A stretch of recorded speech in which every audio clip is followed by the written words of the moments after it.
Hello, good evening, and welcome to the Frontline Club and to this discussion about Mexico, its new president, and where the country is going. At the moment, Mexico has a new president, almost, and a new outbreak of bird flu, but we're going to concentrate on the former tonight. Enrique Peña Nieto still has to be confirmed, probably tomorrow, but it looks like he's Mexico's new president. He comes from the Institutional Revolutionary Party. Now, ruled, and I say ruled rather than governed, Mexico for decades, for 71 years in total, before being finally ousted out of power in 2000. Now, during that time, and one novelist described them as having a perfect dictatorship. A poet described them as being philanthropic ogres. They certainly introduced social programs which are still working today. They helped start modernizing Mexico's economy. But they were also known as a party that was very authoritarian, extremely corrupt, and had very direct links to the drug cartels as well. Now, Peña Nieto says that he's different, but is he? So we will, of course, be discussing that tonight. Also, how is he going to cope with the challenges of Mexico in 2013? Because he'll actually take over the reins of power in December of this year. You've got an economy that's stable, that should be doing extremely well, but you have rampant social inequality and immense social malaise. I was in Mexico in 2009 to film a BBC documentary about the drug wars, and it struck me the immense desperation of the Mexicans that we spoke to, who said, our children are disappearing, we have extortion rackets left, right and centre, there are people being shot at in broad daylight in our streets, we're afraid to take our children to school, particularly at the time in the border areas with the United States, but we can't trust our police and we can't trust our politicians, we've got nobody to trust and nowhere to turn. So how can that be turned around in Mexico? The outgoing president, Felipe Calderon, of course, thought he was going to take on the drug lords, and he launched this famous drug war back in 2006. And in those nearly 6 years, 55,000 people have died in Mexico. And again, I mean, when I was filming this documentary, I was actually living in the Middle East with a small child, and I was just at the beginning of my second pregnancy when I went out to Mexico. And people often said, how can you live in the Middle East? It's so dangerous with a young family. And there I go to Mexico, and in just one of the days where we were in Ciudad Juárez, 44 people were killed, and most of those in broad daylight. Now, things have improved a bit in Ciudad Juárez, but arguably that's really because rivalries between drug cartels have been settled rather than any great success of the drug war, but we will get on to that as well. Despite this huge drug war and soldiers across the streets in Mexico, you still have this billion-dollar trade in drugs going north towards the United States, which is going on in incredible supplies, in growing supplies, heroin, marijuana, and methamphetamine as well.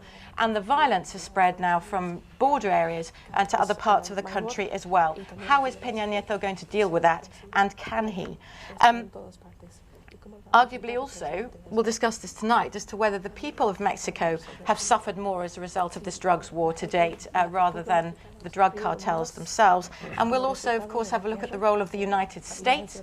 They are sponsoring the war against drugs in Mexico, but at the same time, of course, they are the consumer. And many of the illegal weapons which are used in the war in Mexico, amongst the drug cartels themselves, are coming from the United States. So all of that to discuss tonight, so time for me to be quiet and hand over to our illustrious panel.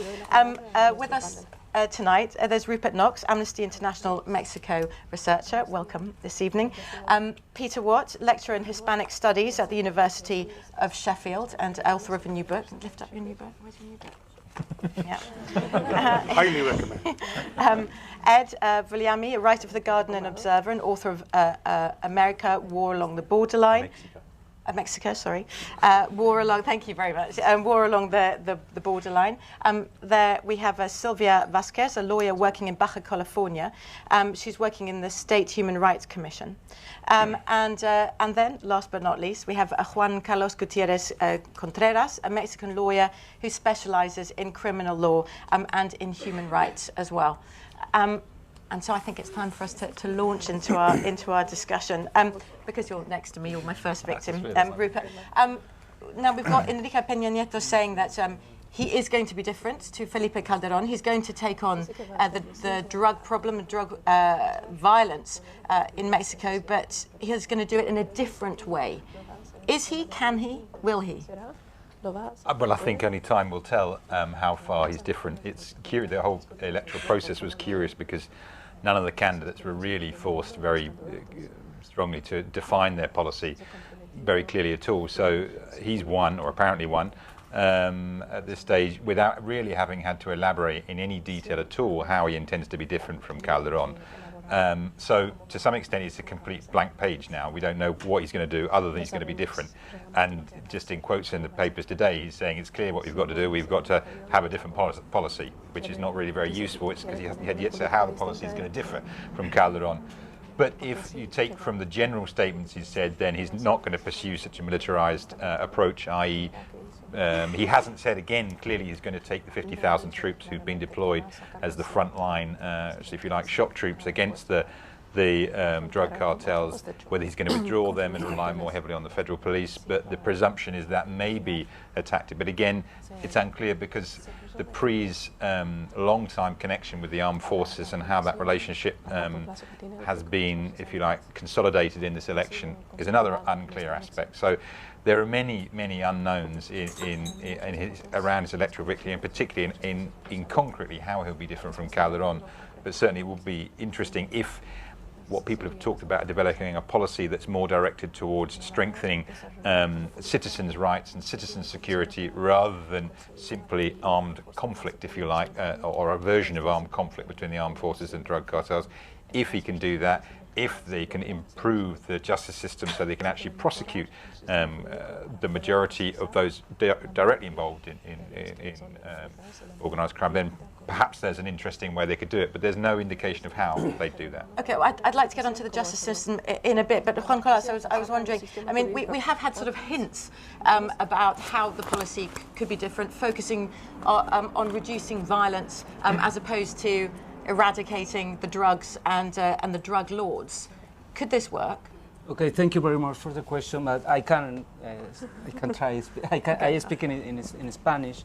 I have translation, no problem.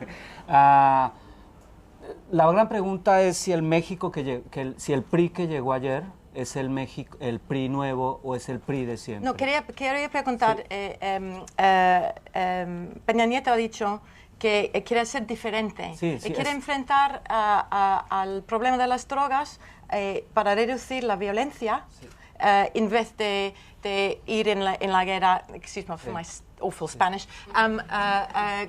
contra los carteles. Sí, pero la gran respuesta es si Peña Nieto es representante del PRI nuevo, de un PRI diferente o del viejo PRI. Well, the real question is whether Peña Nieto represents a new PRI or really just the old PRI. Esa es la gran interrogante que tenemos. ¿Existe el PRI nuevo? Tenemos un presidente que es un candidato, un personaje de telenovela creado por una empresa de televisión que es Televisa. Of course, you probably know that he's of course married to this beloved soap star as well in Mexico, and he's so telegenic himself. I mean, he's quite nice looking. Yeah. Do carry on. So the real question is whether this really is a new kind of PRI. We now have this perfectly formed new president who seems like a character out of a soap opera. Y las primeras imágenes hoy en los periódicos es las personas cambiando sus bonos de mercados porque votaron por el PRI. Ese PRI que anuncia Peña Nieto. So the first images that we saw in the news today were people changing their bonos de mercado, their despensas, supongo. Their credit notes. They're changing their credit notes. Owing to the change in government. Entonces la pregunta es, él dice que es el nuevo PRI, pero ya nos hemos dado cuenta que está usando las viejas tácticas del PRI, ¿no? Las viejas tácticas que usan todos los partidos en México. So they claim to be a new PRI, but we have already realized that they're still using the old tactics of the PRI, the same tactics which every party in Mexico uses. Pero para contestar tu pregunta, Peña Nieto ha dicho que el ejército continuará en las calles, continuando la estrategia de Calderón. But to answer your question, Peña Nieto has said that the army is going to remain in the streets, continuing with the policies of Calderón. Hasta ahora ese es el panorama, ¿no? Up until now, this is the general view.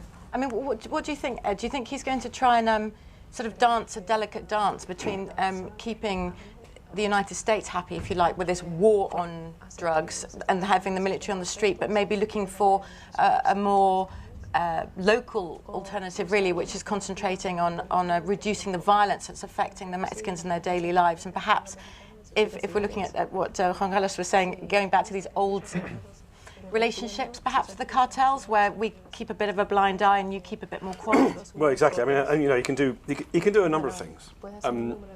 He'll tread water for a bit, I'm sure, but he can do the same but slightly differently, with a more emphasis on the police and the military. After a while, he can, depending on this old PRI, new PRI, you know, the jury's out. It's kind of Peronism gone to school through kind of Alistair Campbell, Steve Hilton packaging and stuck on the front of Hello magazine, and we don't know quite what that means yet.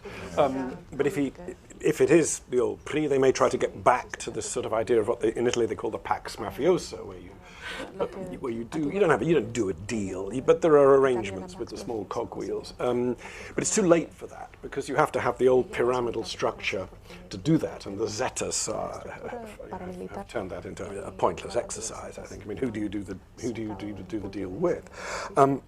He can do something, I think, more interesting, which is, I mean, Mexico is on a sort of a bridge between the United States and Latin America geographically, and you could make that something political. You could start to distance the United States, Mexico, from the United States, and take up more of the more confident initiatives in Latin America, which have had enough of the war on drugs and want to redefine the issue, get to the money laundering, get to the social and the economic issues, which in a way brings us back to you know, the Pax Mafiosa. That's not going to work because Mexico is a different place now.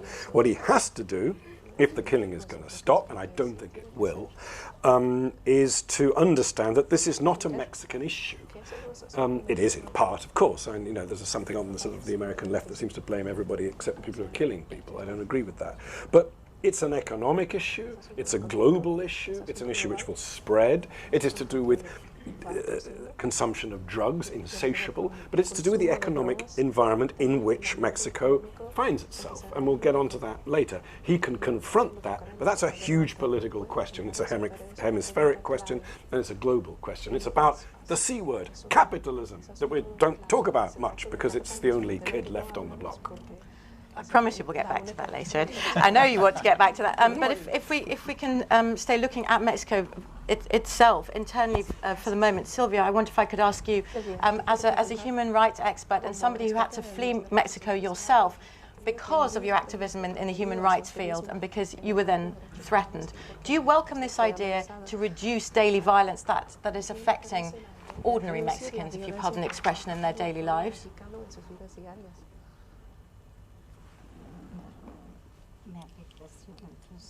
¿Qué le parece la política de reducir la violencia?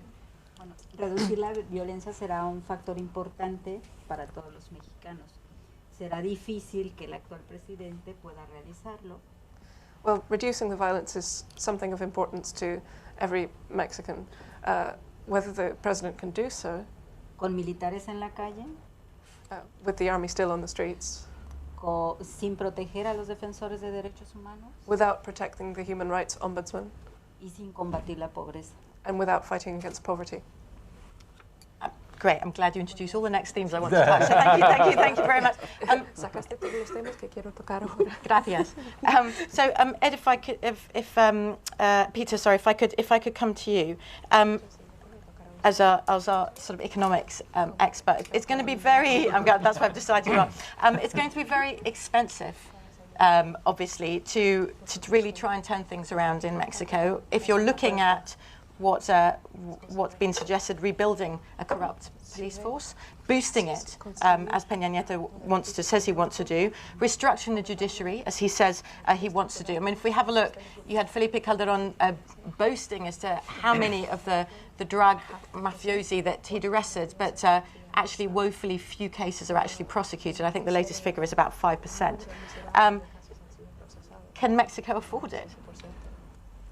Well, I think you have to look at also to what extent the Mexican government in the last 6 years has really attempted with any sincerity to address the real problem. And if you look at the justifications that were given and the results, I think you'll find that that didn't happen.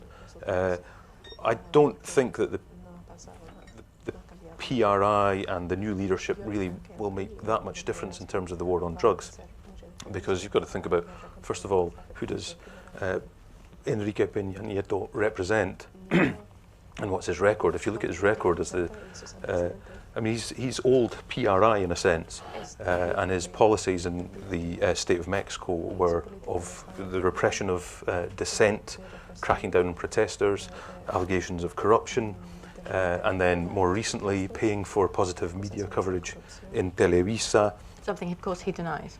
Something, of course, he denied, but some of the WikiLeaks documents showed that up, and the Joe Tuckman in The Guardian talked about that as well, with documents that were released from Televisa, or an ex-employee of Televisa. So, in the last 6 years, the government has said that it's going to crack down on drug trafficking, crack down on the narcos. Every single justification can be disproved by their own figures, right? So they said, we need to reduce the crime rate in Mexico. The crime rate in Mexico had been falling from the late 1990s into the early 2000s. But in 2006, Calderon starts the Guerra al Narco, the drug war, and the crime rate doubles. The same is true of homicides. The same is true of the rates of addiction. So it was a public health issue, but the rate of addiction in Mexico was tiny compared to, for example, Great Britain. We don't have a drug war. The Netherlands, Germany, and especially the United States, which has a much higher addiction rate. So, according to the government's own figures, it's got nothing to do with that. The human rights abuses, according to some observers, like the Centro Prod, for example, a human rights organization based in Mexico City, human rights abuses perpetrated by the military increased sixfold. So, if it's not addressing the stated goals, then it must be about something else. It's clearly not a war on drugs, it's a war about something else. So we shouldn't judge Calderon or Peña Nieto on whether it's a war on drugs or not, because it's clearly about something else. And I think Ed's point about the C word is vital here, because one could argue that it's really more about controlling investors' rights, securing investors' rights, the expanding of markets. Mexico is a country that's become much more unequal under Calderon, but with the PAN and since the 1980s. Carlos Slim earns $27 million a day, but half the population lives in poverty. They earn less than $2 a day. So how does one maintain that level of economic disparity? And unfortunately, what's happened is that in order to do that, the government, after the transition to democracy, it's kind of ironic, Mexico was one of the few countries in the 20th century, or most of the 20th century, that didn't have a military dictatorship. After democracy, it's moving more and more that way. So I don't think it's a war on drugs at all. And Peña Nieto doesn't, whose interest does he represent? It's not, the Mexican political class and the business elites aren't that concerned with the well-being of the population. I would question completely the validity of the term war on drugs, because I don't think it's about that at all.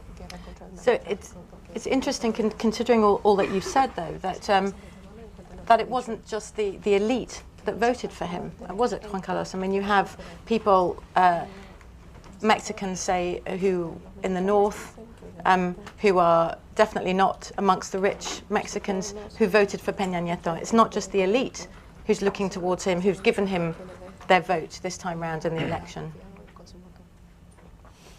Yeah,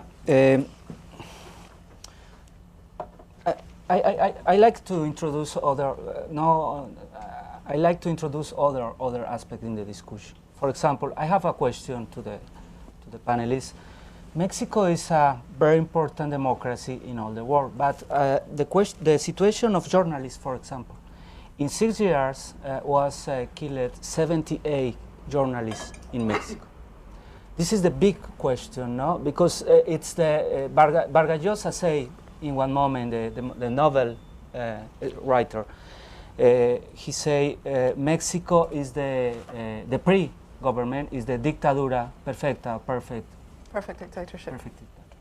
Now Mexico is the democracy or not? It's a democracy. This is the question, no, for me, because I think in one country, it's the most dangerous country to the journalists in all the world. No? It's very important in the context to discussion about the process to understand the situation in Mexico. The situation, for example, the human rights defenders, it's impossible to work in the process of representative the victims, in the war against the process of stigmatization against the work of human rights defenders. For example, when the Secretary of Marina said against the human rights defender, you are the lawyers of organized crime. No, you are the lawyers of. No, I am the lawyers of human rights defenders. I represented the victims of torture, feminicide, and other situations. This is a very important point in the discussion. Maybe Rupert in Amnesty have more information. We work together in the information, in the process of documentation, particular case, and the violence, for example, against the woman in the name is the feminicide. When Peña Nieto was governor in English is Governor.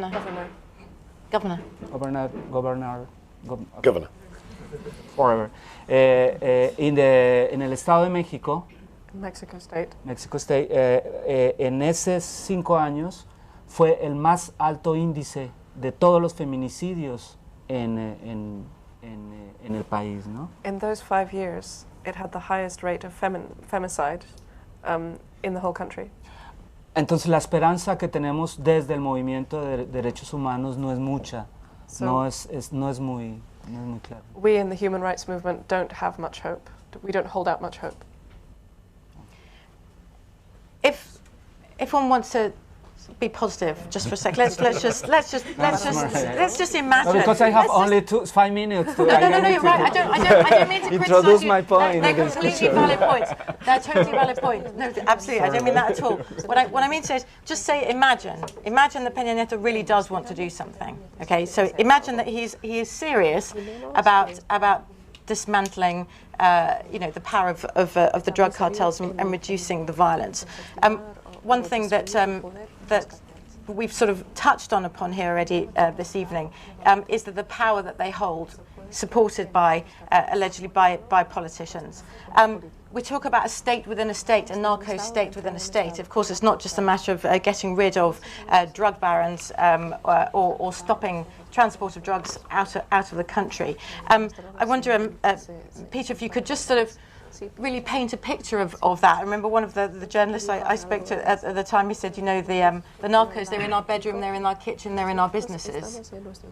We're not going to get them out.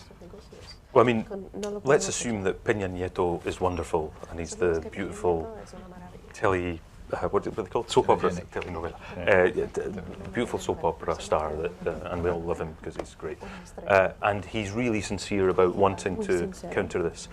In a way, that's irrelevant because there are such powerful forces which would counter that I don't think it would make much difference. So, for example, throughout most of the sort of second half of the 20th century, people in the room may or may not know how this operated, but especially towards the 70s and 80s and in the 90s, the drug trafficking organizations had to have the consent of the state, of the authorities, so the police, the military, the local politicians, and apparently it seems that relationship went up to the top. It comes back to this idea of the Pax Mafiosa, so the PRI attempted to control and co-opt all these different elements, just in the same way that it co-opted lots of other elements of society, from the peasant movements to the trade unions, right up to all the rich people. It also taxed drug trafficking organizations. And if you were a drug trafficker and you worked independently, you might be the one who ended up on the front pages of the newspaper because you hadn't been paying your taxes to the police, to the army, to the PRI, etc. But that relationship in which the government was essentially in control or had influence over criminal syndicates has changed. And that's really changed sort of from the end of the 90s and then in the 2000s. So it used to be that the PRI saw the traffickers as their employees. That's the reverse now in a lot of cases, where the trafficking organisations have become so powerful, for a number of reasons which hopefully we'll get to, that they actually see politicians, they see the police and the army as their employees. And of course, sometimes the authorities and the criminal organisations are one and the same. Sometimes they're working together. Sometimes the police are taking orders from the Zetas or from the Sinaloa cartel. So maybe Peña Nieto really wants to change these things. But unless there are real structural changes in how the state provides services and infrastructure to the population, I really don't see how it's going to change. I don't know if I completely agree with that pessimistic view, because on the one hand I think there's a lot of truth in that, but I think one of the things that has changed in the last 10 years is there has been after the end of the monopoly of power, then there has been a diversification of actors. You had the decision. One of the most important changes there have been last year was the reform to the Constitution, which introduced international human rights treaties into the Constitution and made them compulsory to apply by all courts throughout the country. Now, the process of that percolating through the system takes a long time, but it changes the dynamic from a sovereignty, narrow constitution, I respond directly to the person above me in the chain of hierarchy, to a much more principled view of how you apply the law. That introduces lots of different actors. The Supreme Court made a decision which was very unusual. They will see whether they stick to it, but a degree of independence that would have been unknown 10 years ago. The introduction of transparency legislation allows civil society to access information which was impossible 10 years ago, and allows civil society to monitor to a greater extent, not to a perfect extent, the actions of those in power, and to obtain more information. Those different actors, there's lots of disappointments. The National Human Rights Commission, human rights ombudsmen around the country have been pretty much useless. But even within that, the civil society is diversified to a huge extent. There are lots of different organisations. Juan Carlos and Silvia one represent that, but there are lots of others working on huge amounts of different issues, documenting human rights violations and litigating cases in the courts. Again, in a way where once they would have just been sat on, pushed away, there is more chance of justice. I'm not saying it's there, but there are far more avenues to pursue than there were 10 years ago. So while he, to some extent, I agree, his levers or instruments of power are extremely limited by the historical context in which he arrives and the relationship and the power of the cartels and organised crime and its penetration of the state at every level. It's not a monolithic structure. There are huge actors who are deeply engaged in making it happen. The electoral movement of the students' movement in direct response to Peña Nieto was a sort of street version of that, and spontaneous, in the face of an establishment that basically had a rose-tinted view of the election and refused to look at what was really happening, and that led to a grassroots response. That doesn't change the impact of elections, but it does change people's views and attitudes and their sense of participation in wider society. So yes, I think there are lots of hugely negative things, but I think the different actors allow some positive participation there. Ed, you wanted to say? It's funny because when one is confronted with endless screaming headlines about decapitations and people hanging from bridges, one always wants a bit of pointy-headed discourse. I think we need to remind ourselves in this so far rather pointy-headed discourse that what kind of violence is taking place. And the kind of depravity that is around it, and talk, if I may, old-fashioned morality to set this economic and political discussion. just before the election, we're talking about 27 decapitated bodies strewn along not far from Monterrey, which is supposed to be the sort of steel and glass sushi bar, capital of the New South of the United States, almost. It's different kind of depravity. Ribera del Bravo in the Juárez Valley, where I went. I mean, the priest there says, I quite often have to go to funerals of the dead children. What dead children? Oh, the ones that are murdered by the mother and the new boyfriend or stepfather, so that they can get a clean sheet with their lives together. This is a place. This is what I want to sort of broaden its light. This is a place which is built on a marsh because of the political corruption. And I, by the way, hate British people who go on about corruption in other places. We're the last talk about a stone out of a glass house. But anyway,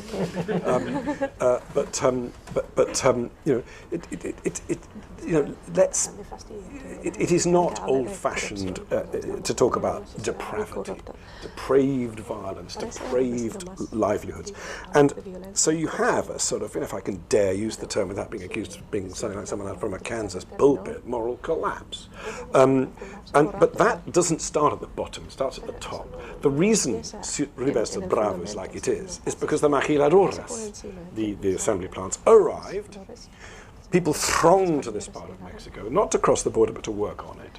And then companies decide that they can do this stuff cheaper in China or in Honduras or somewhere else, so they bugger off, leaving behind these monstrosities. And this relates also to what Juan Carlos was saying about, that is a postmodern, post-political, global capitalist collapse. Juan Carlos is talking about the media with the journalists. It's not just a point about journalists whinging about themselves or with respect to the 70 colleagues. These people are masters of the mass media. They know the internet. They understand it. They don't want to talk. They control the message with the very banal narco messages that they hang on bridges and with their total control of the internet, which we're in a kind of a postmodern, post-moral, post-political world, and it's not just Mexico. It's all interrelated into other places. And I'll finish with this for the moment, but carry on perhaps later in questions. The myth, and this is the president's problem, is that, like Britain, it is a lie to talk about some kind of demarcation or fraction, dichotomy, between the legal and the illegal economy. The idea that these are two different things, adversarial one to the other, is not only a fantasy, it's a lie, and a dangerous lie. And the other thing is this complete misunderstanding of the narco cartel. The narco cartel is not some adversary of the economic establishment of Mexico or any other place, indeed the world. I want to talk later, if you'll let me, about banks. It is because that's where the money goes. You can't drive around Mexico with $376 billion in a truck spending it. You have to bank it, and to bank it you have to find somebody in America or London who will bank it for you. It's a lie, that this war of legality against illegality. And that's the root that has to be pulled up. And the symptom is moral depravity. It is violence as a brand, which is what it is nowadays. It's the new war. Isn't it true also, Sylvia, perhaps, you were saying, can one fight the drug wars when you still have the soldiers on the streets? Would you say that having the military presence has actually made Mexico more violent, that if you go after individual drug traffickers or individual cartels, that actually they've looked for business elsewhere, not just in drug trafficking, but we've seen the rise of extortion, which arguably affects most Mexicans in their daily lives more perhaps than the drug trade these days, kidnapping and so on. So if you keep those soldiers on the streets, are you necessarily keeping up that violence? Or is that too simplistic? Cuando mantienes el ejército en las calles, ¿quieres decir que están manteniendo este nivel de violencia? Sí, el nivel de violencia se mantiene y hay una simulación de una lucha del narcotráfico. Yes, the level of violence is being maintained and there's a pretense of a fight against drugs. La mayoría de las gentes que han sido procesadas o detenidas en esta lucha del narcotráfico, a largo de un año, 2 o 3, terminan saliendo en libertad. Most people who've been taken to court or imprisoned in the war against drugs end up being found innocent and freed after 1 or 2 or 3 years. El ejército ha utilizado dos figuras que México creó en sus reformas penales para utilizarles en esta lucha contra el narcotráfico. The Army has made use of 2 legal measures which have been introduced in the drug war. Que son el arraigo, que es una detención preventiva de 40 hasta 80 días, en la que eres torturado. One is called arraigo. It's a preventative detention which can take place over a period of 40 to 80 days in which you can be tortured. Eres detenido por el ejército y tu caso es construido para que seas procesado. You are detained by the military and your case is fitted up so that you can be taken to court. El testigo protegido es esta segunda figura, y también los testigos protegidos que alguna vez participaron en el narco o que no han sido delincuentes jamás. The second is the protected witness. A protected witness is somebody who might have been involved in narco trafficking or may have never been a criminal. También son torturados para ser testigos protegidos. Are also tortured as protected witnesses. Y ambas figuras tienen como objetivo autoincriminarte o criminalizar a otros. Both of these measures have as their objective to make you incriminate yourself or incriminate others. El testigo protegido tiene la habilidad o la posibilidad de declarar el mismo día, en 3 lugares diferentes del país, haber visto a más de 200 personas haciendo transacciones de droga. A protected witness might say that they had seen on one day in 3 different places in the country 200 people carrying out drug transactions. Y esas 2 figuras han simulado esta lucha con el narcotráfico y han servido para dar cuentas al Plan Mérida de Estados Unidos para México. So these 2 figures or means have enabled a kind of pretense of a drug war and enabled a kind of compliance with Plan Mérida, the anti-narco-traffic plan from the United States. Esto arroja una cantidad de 6,000 arraigados. We're looking at about 6,000 arraigados, people detained under arraigo. Que a lo largo de 3 años el 70% está en libertad. And after 3 years, 70% of them will be freed. No eran criminales, perdieron a su familia y perdieron su trabajo. They weren't criminals, but they lost their families and their jobs. Y aún tienen lesiones en su cuerpo de la tortura. And they still show the wounds received from torture. Esta es la forma en que trabaja el ejército. That's how the army works. Juan Carlos, referring back to a bit on what you said earlier, there is a big lie, isn't there, that was spread by Felipe Calderon and his team for a long time, which was the idea that these enormous quantity of victims of the drug war were all people involved in drug trafficking. Fueron todos involucrados en el tráfico. Es una gran mentira. Nosotros somos una organización que documenta casos. Como Silvia dice, muchísimas de las víctimas son personas inocentes. It's a huge lie. We're an organization who documents cases like Silvia was just talking about, and in the vast majority of cases they're innocent. El otro gran problema es el uso persistente de la tortura en México. The other great problem is the persistent use of torture in Mexico. Y un tema que no se ha discutido mucho aquí es la impunidad. And a thing we haven't talked about much today is impunity. México tiene un 98% de casos de impunidad en delitos comunes. With regard to common offences, Mexico has something like a 98% level of impunity. Y en violaciones a derechos humanos de 100%. And in case of human rights violations, 100%. Esas estadísticas son bastante claras. These statistics are very clear. Y yo estoy convencido que el gobierno de Calderón fracasó en esta guerra. I'm convinced that Calderon's government failed in this war. Las elecciones ayer lo dijeron así. That's what they said in the elections yesterday. Calderón perdió todos los votos que tenía hace 6 años. Calderon lost all of the votes that he had 6 years ago. Hoy acaba de decir que cuando termine su gobierno se va a ir del país. Today he said that when his government comes to a close, he'll leave the country. Porque su vida corre riesgo en México. Because his life is at risk in Mexico. Y nos va a dejar con un baño de sangre. He's going to leave a bloodbath behind. So I'm really interested, Juan Carlos, in your opinion as to why Peña Nieto won the election. I mean, he didn't win it by the landslide that was predicted, but it would be a vast oversimplification to say that the people who voted for him are the people who are on top in Mexico. That's not the case. No, la gente que vota por Peña Nieto es la gente del pueblo. The people who voted for Peña Nieto are ordinary people. Es la gente del voto duro del PRI. The core vote of the PRI. Es la gente que ha recibido... El PRI es un partido corporativo. The PRI is a corporate party. Es muy interesante que el presidente del sindicato más importante en México, que es Pemex, hoy es senador. It's interesting to see that the president of the largest trade union in Mexico, Pemex, now is a senator. Por el PRI. For PRI. Entonces, y además las personas, yo soy profesor en México y hablo en el norte, los estados del norte. Moreover, it's interesting to see that I'm a lecturer in Mexico and to see in the north. Y las personas te dicen, yo prefiero que regrese el PRI. People say, I'd rather have the PRI back. Porque sé que van a negociar con el narco. Because I know they're going to negotiate with the drug dealers. Y yo prefiero sentarme en un restaurante, sé que el narco está en mi misma mesa.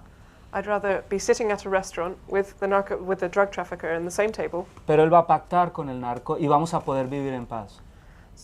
In order to make a deal and be able to live in peace. Muchas personas votaron por el PRI por esa razón. A lot of people voted for PRI for this reason.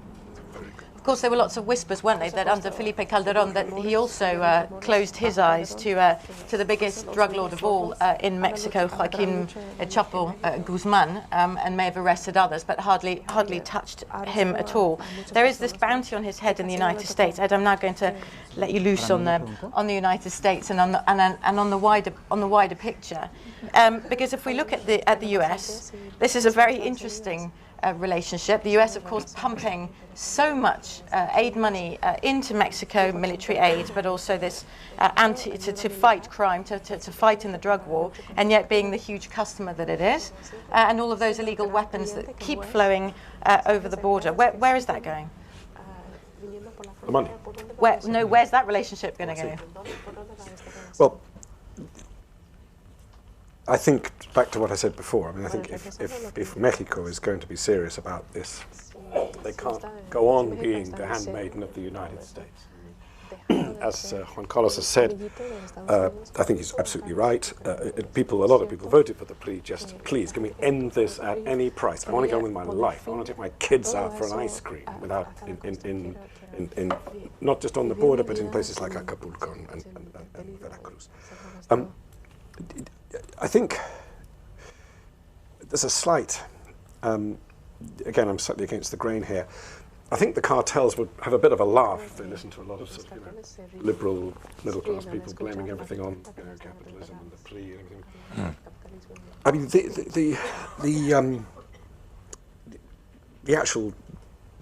the innovation in the violence, the perversity of the violence. I mean, these drug traffickers are. These cartels and their foot soldiers are not nice people. And I don't think, with regard to what Juan Carlos was saying, that Guzman is really the problem. He's the poster boy. He's the easy guy for the US to indict. I think the problem is, in terms of cartelology, and I'm fascinated by the cartels, is Los Zetas. I think they have been, and the Gulf cartel before them, all along. It's almost generational. Somebody in Reynosa, which is a terrifying place, said, don't underestimate this word style. I'm sick to death of talking about style. Fucking Guardian's full of it all the time. He said, no. They're different, these guys. Guzman, he knows how to talk, and he probably did talk to Calderon. And they probably, I don't think there was a deal, but there were cogwheels. Los Zetas is a whole new kid on the block. They're not interested in talking to a politician. I've got a martial arts class to go to. I want to get a new tattoo. Why do I want to have lunch with a politician? Boring. You don't have the fedora. As we were saying earlier with Silvia, it's comic strip language, but I'll risk it to try and make the point. They don't want to waste money like the old dons in their fedoras giving flowers to ladies on Mother's Day and money to the church and the school. It's a waste of money. Why would I want to do that? You can't do a deal with these guys. they're not interested in a deal. And if you do a deal with Chapo Guzman, you've got a sort of narco-revolution on your hands. And I don't want to call it a revolution because I think it's vaguely almost a rather estimable word where I come from. But you've got an insurrection on your hands. The Americans have got to come to terms with that, understand it, but so has Mexico. But I think where's the relationship going to go? I mean, I suppose the Obama administration did make some sort of step forward by using this word co-responsibility, talking about gun running, but this is the icing on the cake. It's not the issue. The issue is where do we go as the narco cartels start to become part of this, to repeat myself, this post-political, post-modern world? You have to change the roots of the thing. When people ask, "Ooh, what should we do about it? Should we legalize drugs or should we do this?" Well, maybe, I don't know. But you have to build schools. You have to make sure kids can go to school, that they can get there in the first place. And you have to go after the money. And unless the United States is prepared to help the Mexicans go after the money, this is never going to end. Well, you alluded to it, the Merida Initiative, which was the Plan Merida, which was drawn up under the Bush administration, but really implemented by President Obama, became the largest, I think one of the largest foreign aid programs outside the Middle East of foreign aid by the US government. So, and that's all military aid. One of the first things I think Obama did was to remove the language which alluded to human rights from the agreement. Of course, that foreign aid, none of that money. So in the first year it was $1.8 billion in 2009.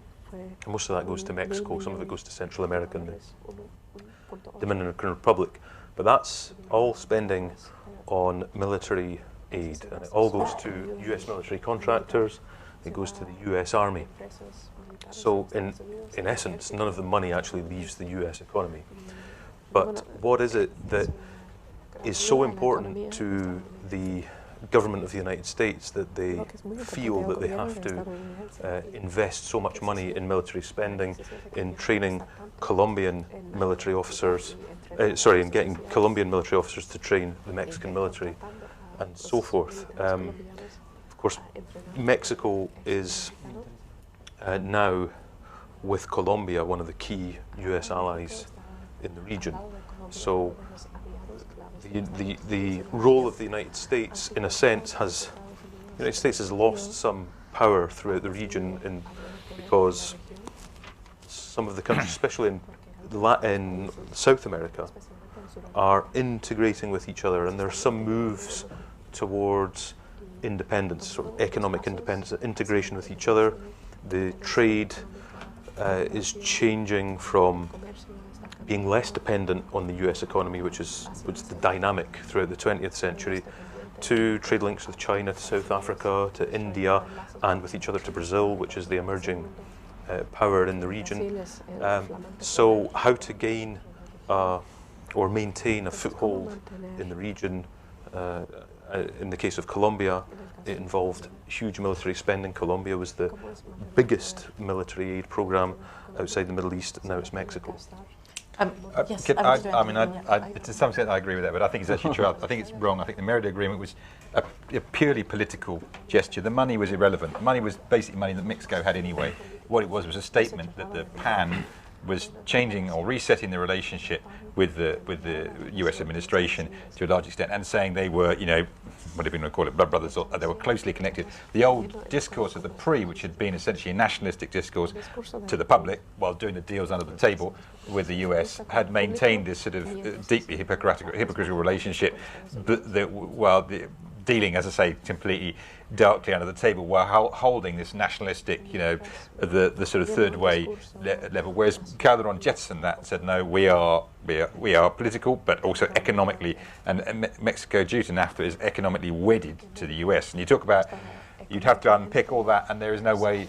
One of the interesting things is, will the try to reset the relationship slightly more distantly from the US than Calderon has done? And Calderon, yet there was this ludicrous episode where the Fast and Furious, or whatever it was called, the US gun supposedly where they were tracking guns, which they have to remember that in the US there's something like 50 gun shops that were within a 50-mile distance from the Mexican border. They only sell to Mexicans supplying the cartels south of the border. I mean, it's a ludicrous process where they can buy high velocity automatic weapons that everybody knows, and they're buying 50 at a time, so it's hardly going, whatever it might be, farm shooting or something, and they're being transported, and they track this process in theory by registration of gun numbers and etc. And they lost track of it, and so there was something like 80,000 arms went over the border, which was basically in theory being monitored by the US, but they lost track of it all and they went there, and in fact some of those ended up being used to kill DEA agents themselves. So.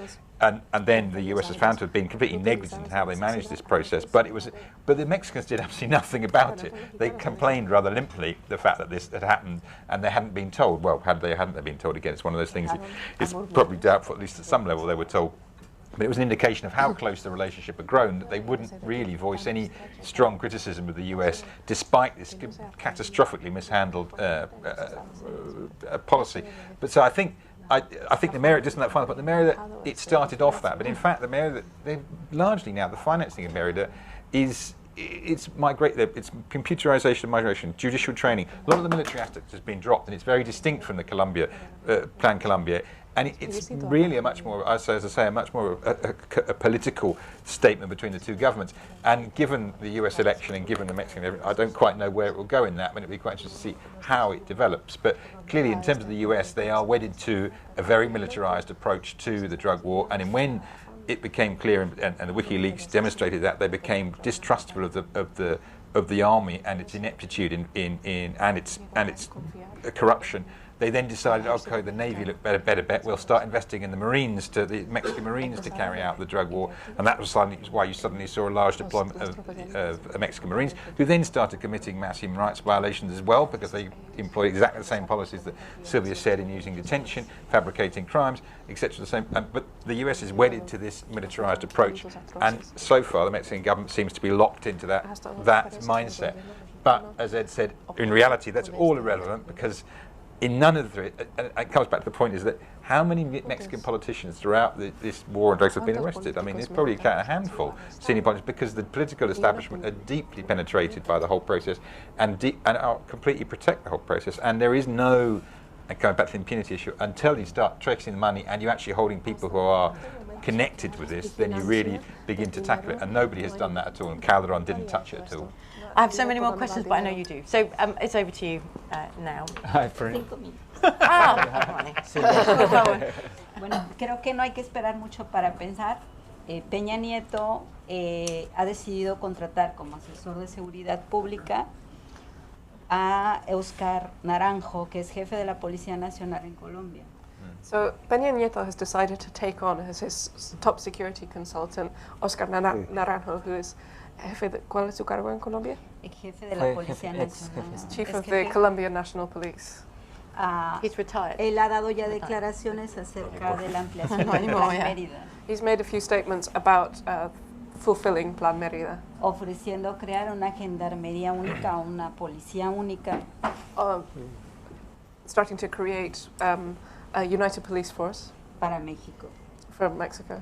Entonces esta preocupación está en la población mexicana, en las organizaciones que defendemos derechos humanos, porque creemos que el resultado puede ser en dos sentidos, o la negociación que se ha venido hablando con el pacto del narco.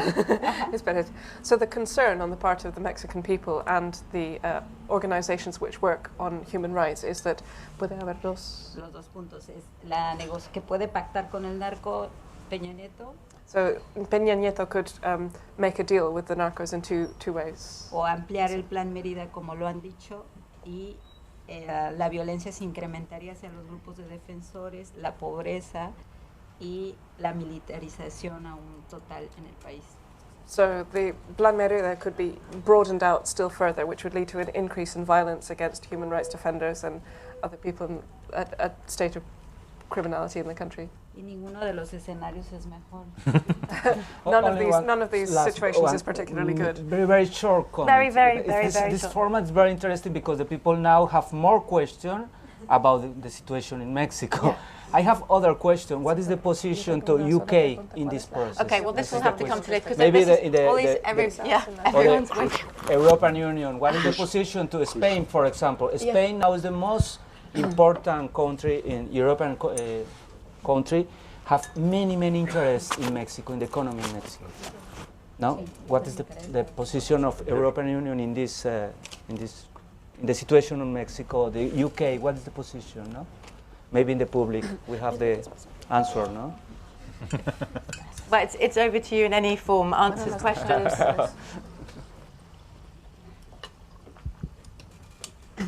My name's Alex. Ed, I just wanted to ask you, you were talking about the involvement of the banking sector and the inference being of money laundering. Are there any specific examples, investigations that can prove that which companies have been involved? There's only one that we can talk about in public without, I was going to say, without just not getting nicked for libel. Frontline Club, my newspaper, and everything else. You might disappear. Because they've got more money than we have. There was an extraordinary settlement in the U.S. Federal court in Miami between the Feds and the Wachovia Bank. Wachovia were found over a 4-year period to have laundered pocket money of 110 million of provable drug money spent to buy planes to ship cocaine. But in that, they failed to properly monitor $376 billion in that same 4-year period that had come through little holes in the wall, casas de cambio. They weren't even through the Mexican banks.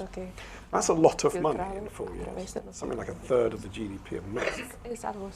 And it raises more questions than it answered. Well, the first thing, nobody went to jail. They got a rap over the knuckles and were told not to do it again for a year, which they have done.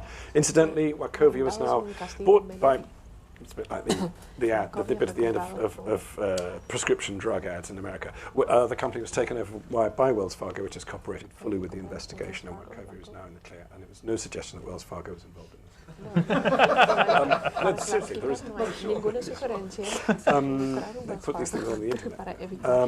But that's a lot of money for a medium-sized bank out of the Carolinas. Also interesting, to answer Juan Carlos's question about what's the role of the UK in all this, it's called, as ever, the City of London. And here we get into this stones out of the glass houses thing. I have a bee in my bonnet about, Brits who pontificate about corruption elsewhere. You are sitting in the world, the most corrupt place on earth. Money laundering. The flag went up in Wachovia, actually here in London, when one of their money laundering officers said, "This is funny, I've got all these checks coming across my desk, they're all for the same amount, the signatures look weird." He was told to shut up. He was actually disciplined. He won his case for unfair dismissal. And I think it's fundamental. We can talk about decriminalisation and investment till we're blue in the face. It's actually quite hard for Al-Qaeda to launder money now. We know they can do it if they want. They don't want to. Why don't they want to? Because as the investigator, EU guy, Antonio Maria Costa posits, actually the 4 pillars of the world economy are drug money laundering, arms dealing, sanctions busting and tax evasion. Without those, the whole thing collapses even faster than it is. So the answer to your question is roughly that. And again, sorry to meet the point, I wasn't talking about the generations of cartels to make a sort of show-off point about style. They understand this stuff. The Zetas, for all the fact they're auto mechanics and cops, they understand the global economy, as well as any zillionaire swanning around Holland Park building up swimming pool underground. And that's what's so interesting, because the generational thing exactly reflected what happened to capitalism. The old corporate pyramid, the paternalistic system, was smashed by the cartels long before it was smashed by the multinationals that are destroying Mexico. Well, that's actually an exaggeration. The Mexican economy is doing well, but it's doing well because it is a low-cost manufacturing economy, unquote. They understand this, and that's the crucial thing.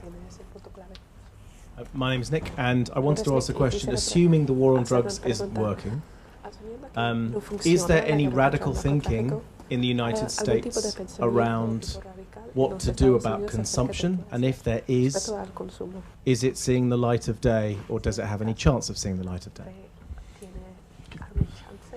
I don't know. Well, no, I'll leave that somebody else to respond to. I think I don't know. It's a simple answer. And I'm not surprised. I know.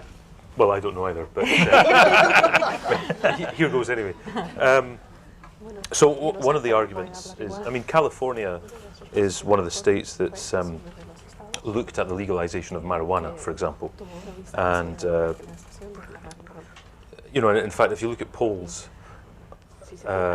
relating to the legalization of drugs, Americans are more or less in favour of that. Not so much in Mexico; they're view it much more in a conservative fashion. But it's possible that, okay, so let's imagine it's legalised, because that's what makes it profitable. That's one of the things that makes it profitable. And the more violence there is, as there has been in the last 6 years, but the more prohibition there is, the more the prices go up, the more it's, so it's inconvenient for criminal organisations to move this stuff across the border, but at the same time it puts the price up. And so policies of prohibition tend to disrupt the market somewhat, but nonetheless the price goes up. So that's one thing. But let's imagine that they do legalise marijuana, cocaine, heroin, methamphetamines, and it's strictly controlled. I think this relates to what Ed was saying as well, that these organisations, they're entrepreneurs. They will start, looking into different operations. So, for example, the Sinaloa cartel, which is probably the biggest cartel in Mexico, I think it's about 45% of their profits actually comes from drug trafficking. The rest comes from human trafficking, it comes from extortion, it comes from all these other criminal activities. So of those billions of dollars that are laundered through US banks and Mexican banks and Spanish banks, there's all this other stuff that's going on. So what's to say that, what the hell do the cartels care if they're producing or exporting narcotics or people, or they're extorting, or they're, who knows what they're doing, or it's piracy. For them it's a product, and it's very profitable. So I think the thing that we should think about is changing the conditions in which that kind of criminality can operate. Impunity is obviously a massive part of that. You can murder someone in Mexico, chances are you will never go to jail, and if someone does go to jail, it's probably the wrong person. So there's all that kind of thing. So it's another part of the economy. And now that there's, in the neoliberal globalized economy, the traditional activities, especially in the rural areas, are just not profitable anymore. So, in a way, it's understandable that people have gone into other kinds of things. Part of it's desperation, part of it's lawlessness, impunity. What would you or I do if... the guy I wrote this book with, Roberto, he's from Sinaloa, from the capital of Sinaloa, Culiacan. He told me, he was offered plenty of times some work, doing stuff, working for the Sinaloa, what he assumed was a Sinaloa cartel. You never know who you're working for, really. And I said, how much were you offered? And he said, well, the best offer I got was equivalent to about £1,000 a month. And that was the best offer, which, might not sound much to you or me, but given that there are a few other opportunities there, you can see why it might become another avenue. I think also it's notable how young the drug traffickers start to try and attract new employees. I remember going to schools and you're talking to 14, 15-year-olds and the gangsters, if you like, kind of circling in their swish cars, and they grab the headlines with beheadings and things like that. The girls, like the idea of money. That's what they said. Plus, talking to school teachers who can't afford to look after their families, and if they work for a drug cartel, it can suddenly take them to see Disneyland. So, it is an issue. I think this is crucial. This is why, we're talking about Mexico, because it's where what I think the next century, I'm afraid, is going to look like has begun. But we're going to be talking about Central America in the same language very, very soon. Indeed. Once the crack gets to Africa, the townships will be talking about the townships of Africa. And the point is that you're so right about the Disneyland point. Somebody else in Reynosa said, don't underestimate the importance of the need to have the Cavalli T-shirt that's more expensive than the Armani T-shirt you were wearing last month. Because if you don't have that mobile phone, you won't get that Chica in that SUV. I said, but it can't be that benign. I said, don't underestimate it. We are part of that. They are part of what we are part of. There is a line between obsessive consumerism, so close to the United States, so far from God, and there is a line in the impunity thing, because the point that Peter makes quite rightly about impunity on the ground goes all the way to the top. It's true about the murder, and it's true about the army and the police, but it's also true about the person who is indirectly responsible for 1,000 deaths because he takes and banks the blood money, and he gets to build a private cinema in Holland Park. But isn't this also about it's impunity on the one hand, so if you like, the bad guys get away with it, people who try to stand up for it get murdered, whether it's local mayors, local politicians, or policemen who are not corrupt, who get killed, whose families get killed, and they call it plata o plomo, either you take the money or you get shot, so, Es interesante que en México, si tú quieres armar un ejército, lo haces en un día. It's interesting that in Mexico, if you want to get together an army, you can do it in one day.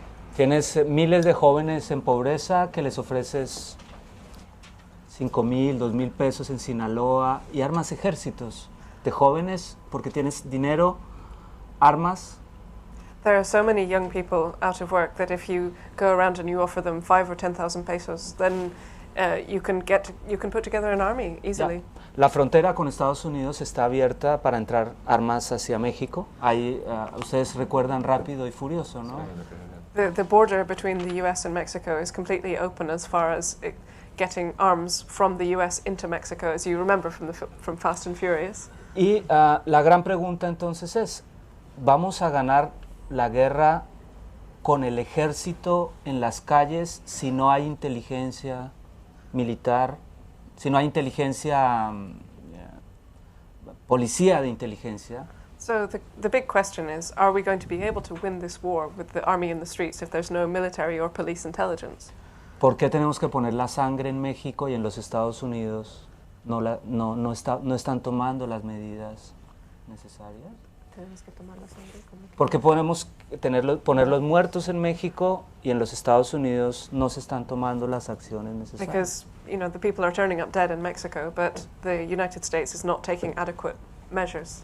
Cuando nosotros, para terminar, decimos que lo que hay que hacer es repensar el modelo de seguridad pública en el país. To finish up, what we have to do is completely rethink the model of public safety or public security in Mexico.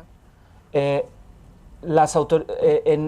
México solo en los últimos 6 años ha habido un solo caso de extinción de dominio. ¿Extinción de dominio? Sí, no sé cuál será la traducción. ¿Cuál será la traducción de...? In 6 years there's only been one single case of extended jurisdiction. Well, it's when they retake your possessions and your assets. Confiscation of assets. Yeah. Es interesante, ¿no? Si no estamos atacando el poder económico del narco, ¿no? It's interesting, right? Because we're not attacking the economic base and power of the drug traffickers. There is the other catastrophe, just very, very briefly, sorry. It's just that we've been talking all about smuggling in America and going drugs into America. Since Calderon launched this offensive, Mexico itself, the cities, the colonias, have become awash with hard drugs. Exactly, and I just wanted to mention that. We're not just talking about Mexicans feeding the American habit. I just want to go come to that point about what's the EU or what's. I mean, I think one of the interesting things is that Calderon has been extremely successful at maintaining the myth of the war on drugs as a sort of a righteous fight that people have fallen in the fight, but it's all the killings are responsibility of the cartels, that the state is nobly fighting the cartels, and that the fight must continue to ensure the protection of the citizens and the world. And the EU, by and large, has bought that. You hear so many EU leaders, Spanish. The EU delegation was just there before the G20 summit in Los Cabos, and I mean it was insipid to talk about their statement around the Calderon government, but also just in terms of what the Mexican government. It's a completely ludicrous reading of what's been going on for the last 6 years in terms of what's actually been happening. And the EU and actually the US has been more critical. The things some of the things that Clinton said when she was there were more critical in terms of human rights than the EU has been, which has been absolutely ridiculous and myopic in simply taking the Calderon line and the Puero line, the public security minister line, that this is a noble fight and you must support us come what way, which has been actually to encourage them in a strategy that, as you say, with all the problems. And I can't remember who said it. Somebody made the point that it's like starting a war when 50% of your troops work for the other side, which is essentially what they've been doing, which is doomed to failure. But, please. Hi, my name is Sasha. I'm interested to find out if you think that Felipe Calderon's efforts to combat the drug cartels has been such a failure. What is the right strategy to deal with that, and what should Peña Nieto try to do when he starts taking power? Sylvia, why don't you tell us your thoughts? Creo que la primera parte tendría que ser la pobreza, combatir la pobreza. I think in the first place you'd have to fight poverty. Estabilizar pues económicamente al país. Establish more stability, economic stability in the country. Reconstruir una política en seguridad pública que pueda ser un binomio derechos humanos, seguridad pública. To establish a kind of human rights policy in the country which serves both human rights and economic stability. Y que debe realizarse una cultura de formación al pueblo mexicano desde las escuelas. To establish a kind of culture of training the Mexican people, even from primary school level. Una conciencia clara en los niños, desde el preescolar, desde el kinder, hasta la universidad. To give children from kindergarten age up until university clear ideas. Para que México realmente tenga una democracia, no tenga pobreza y pueda tener un modelo de seguridad excelente. So that Mexico can really have democracy. No haya pobreza. In order to eliminate poverty, encourage democracy, and have there be a realistic safety for citizens. No será la construcción en un día, es un proceso largo, pero México lo tiene que intentar. So Rome wasn't built in a day. Obviously, it has to be a long process, but Mexico has to start. Antes de que haya otros 60,000 muertos, antes de que más personas sean torturadas. Before we have another 60,000 people dead or anybody else tortured. I meant more, what is the immediate, what is the immediate thing in Peña Nieto? What does he need to signal? Tienen que ser los pasos inmediatos de Peña Nieto para señalar a los carteles cuál es el mensaje, cómo tiene que llevar con él. Eso es una solución a largo plazo, pero ¿qué tiene que hacer él a corto plazo? Ed, go.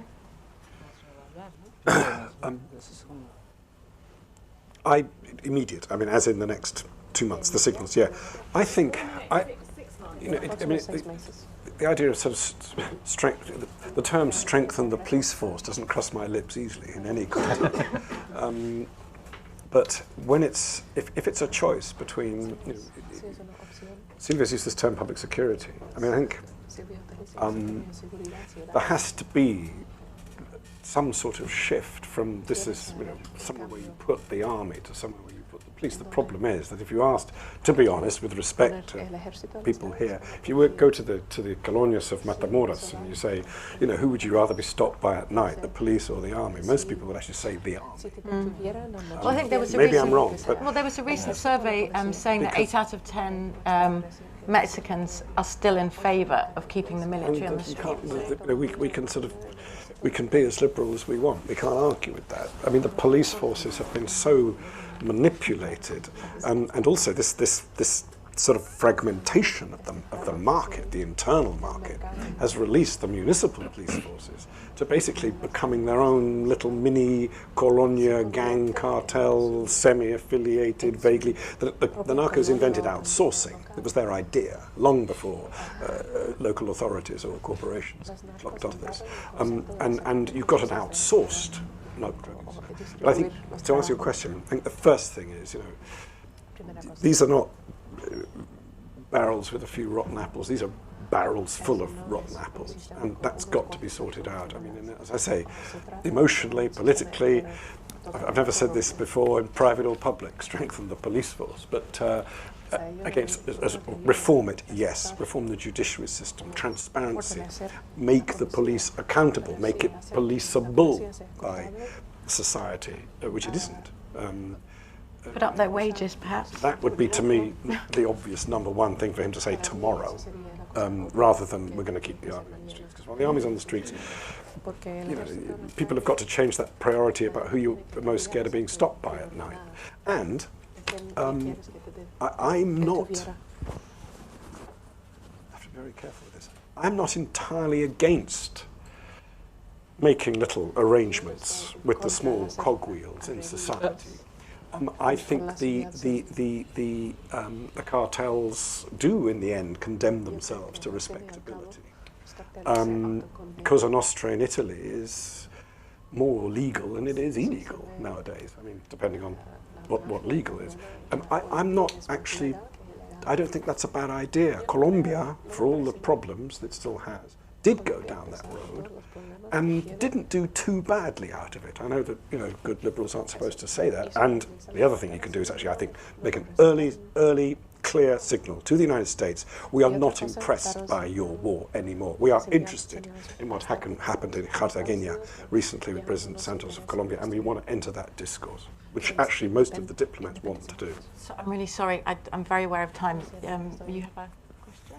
Yeah, I'm quite interested in sort of the mechanics of moral depravity, if that's the way to put it. In other words, who are these 26 people who lose their heads? Are these deeply involved? Are these innocent bystanders? What is the actual mechanics of it? I think you cannot generalise, because that's part of the problem, is that the Calderon government was keen to say, and the cartels are keen to say, they're always involved. And it's a curious conspiracy between the two sides, that they both say, the victims, there are always people who are natural victims because in some way they were involved. And it's hugely diverse. It can be people who were just picked up, and there's somewhere between 3,000 and 5,000 people have been abducted, disappeared in Mexico over the last 6 years, and their whereabouts remain unknown. There are huge amounts of undiscovered graves, and I've met hundreds of relatives who are searching for their family, and one of the things they have had to suffer with the stigma of the presumption that because their family member has been abducted, then it must have been involved, and they'll go to the authorities and say, my son, my brother, my wife, my husband have been taken, and but there's no smoke without fire, is there?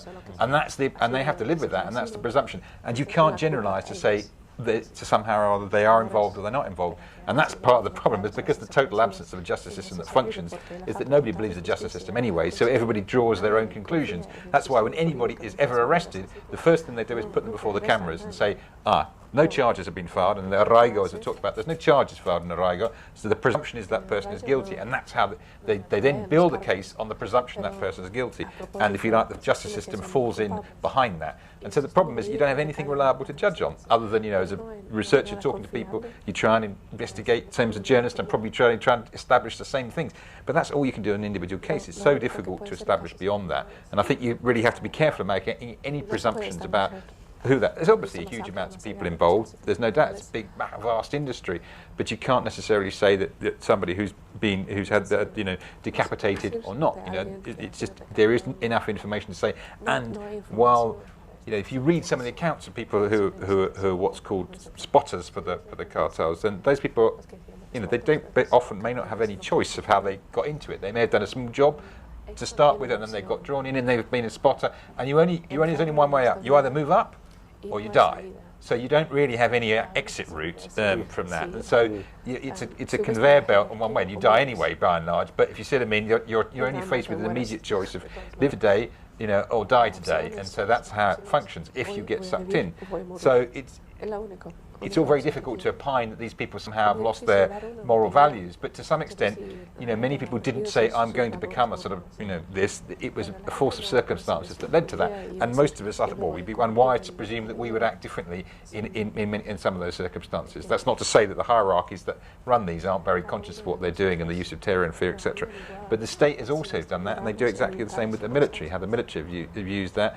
And yes, you're absolutely right, the military have always been historically supported, but that runs. I was shown Calderon when we had a meeting with Calderon back in 2006. He got his public relations officer to come out and show his latest poll ratings to show how popular the military were, and therefore how popular his policy was. And that's a historical fact. It goes back to the revolution, where how the military sit and how they remained outside the political dynamic. And in fact, Calderon abused that to use the military for this purpose.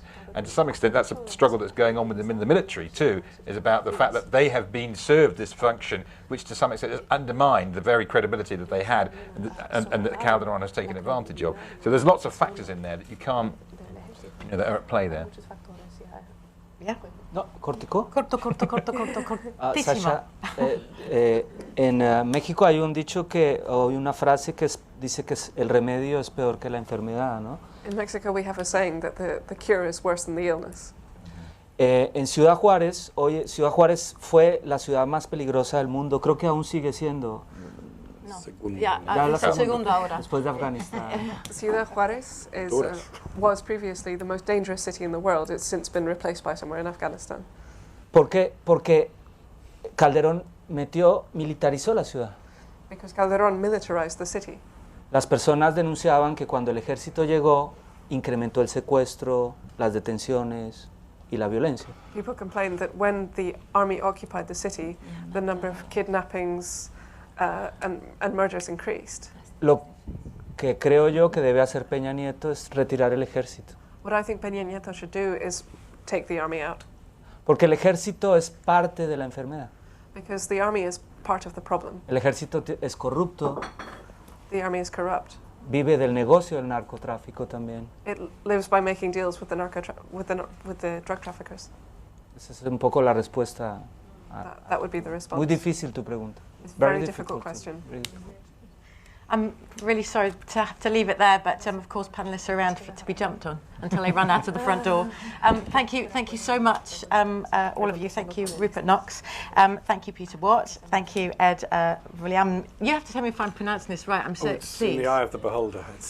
you say it. You say it. Thank you, Vuliami. Thank you very much, Silvia Vasquez and Juan Carlos Gutierrez Contreras. Thank you very much indeed. And yes, a wonderful, well done.